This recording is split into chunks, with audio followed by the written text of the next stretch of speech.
చమురు సంస్థల pipe leakage అణుబాంబు లాంటిదని ఒక్కసారి లీక్ అయితే ఆ ప్రాంతంలో మత్స్య సంపద పుట్టేందుకు తరాలు పడుతుందని ప్రభుత్వ విప్ దాట్ల సుబ్బరాజు వద్ద ముమ్మిడివరం చుట్టుపక్కల గ్రామాల మత్స్యకారులు మొరపెట్టుకున్నారు. చమురు సమస్యలతో నష్టపోతున్న మత్స్యకారుల కుటుంబాలను ఆదుకోవాలని కోరారు. ఓఎన్జీసీ పైప్ లైన్ లీక్ కావడంతో గ్యాస్ 20 కిలోమీటర్ల వరకు వ్యాపించిందని, దీంతో ముమ్మిడివరం, యానం ప్రాంతాల్లో మత్స్య సంపద చనిపోయి తీవ్ర నష్టం వాటిల్లిందని చెప్పారు.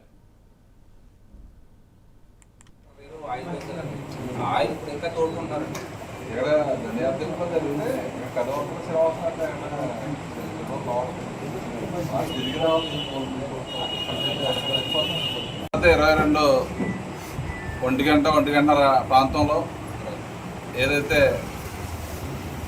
యానానికి సంబంధించి గిరిజంపేటలో సావిత్రినగర్ ఏరియాలో ఓఎన్జీసీ పైప్ లైన్ గోదావరిలో గతంలో వేయడం జరిగింది. అది ఇంతకుముందు కూడా 2 సార్లు లీక్ అవ్వడం జరిగింది. అప్పుడు కూడా ఓఎన్జీసీ అధికారులకి ఈ గ్యాస్ లీక్ అవుతుంది, ఆ పైప్ లైన్ ఎక్స్ప్రెస్లో ఒక పైప్ లైన్, కొత్త పైప్ లైన్ వేసుకోవాలని చెప్పి ఆ రోజే చెప్పడం జరిగింది. అప్పుడు ఏదైతే ఇంజనీరింగ్ విభాగాన్ని తెచ్చి దాన్ని రిపేర్ చేయడం జరిగింది.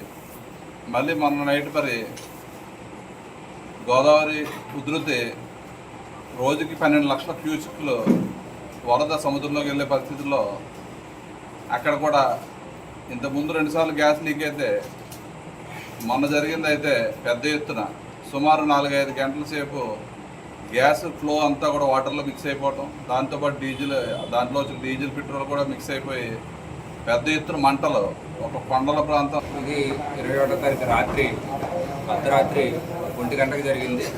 అయితే గతంలో ఫిషరీస్ డిపార్ట్మెంట్ వారు సైక్లోన్ ఉంది, ఎవరో వేటలకు వెళ్ళొద్దని హెచ్చరిక ఇవ్వడం జరిగింది. లేకపోతే మా ఫిషర్మెన్ గ్రామాలు, మత్స్యకార గ్రామాలు ఏవైతే ఉన్నాయో అదే కాలంలో వేటాడే పరిస్థితి. మేము అక్కడే పక్కనే నావలు కట్టుకుని బలిస్తపు కానీ, బలిపలం కానీ, ఇది గాడిమొక్క కానీ ఎవరైనా సరే ఆ ఏరియాలోనే బాగా మత్స్య సంపద ఎక్కువ దొరుకుతుంది. అందువల్ల అక్కడ వేటాడి అక్కడే నావలు కట్టుకుని అక్కడే వండుకుని తినే పరిస్థితి.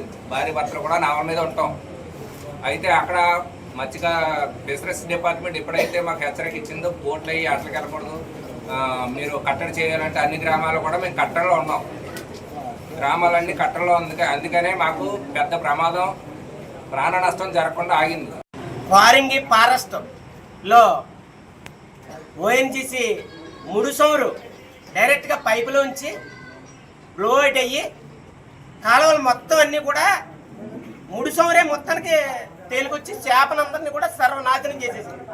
ఈరోజు చాలా విపరీతంగా గాడిమొగ అంటే గాడేరు మొగ నుంచి నీకు ఓపైలాండ్ వరకు గాడిమొగ గాడేరు చేపలని ఏ రకంగా తేలేయో ఎన్ని సంవత్సరాలు నిజంగా ఏప్రిల్ 15 నుంచి జూన్ 15 నుంచి 2 నెలలు కూడా కలలేదు.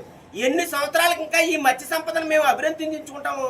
ఈ మత్స్య సంపదను మేము ఎన్నాళ్ళకి మేము మా జీవనోపాధిగా ఈ మత్స్య సంపద మా కాలంలోకి వస్తుందో మాకు అర్థం కావట్లేదు. ముఖ్యంగా తెలుసుకోండి, గురువు గారు మంచి ప్రభుత్వం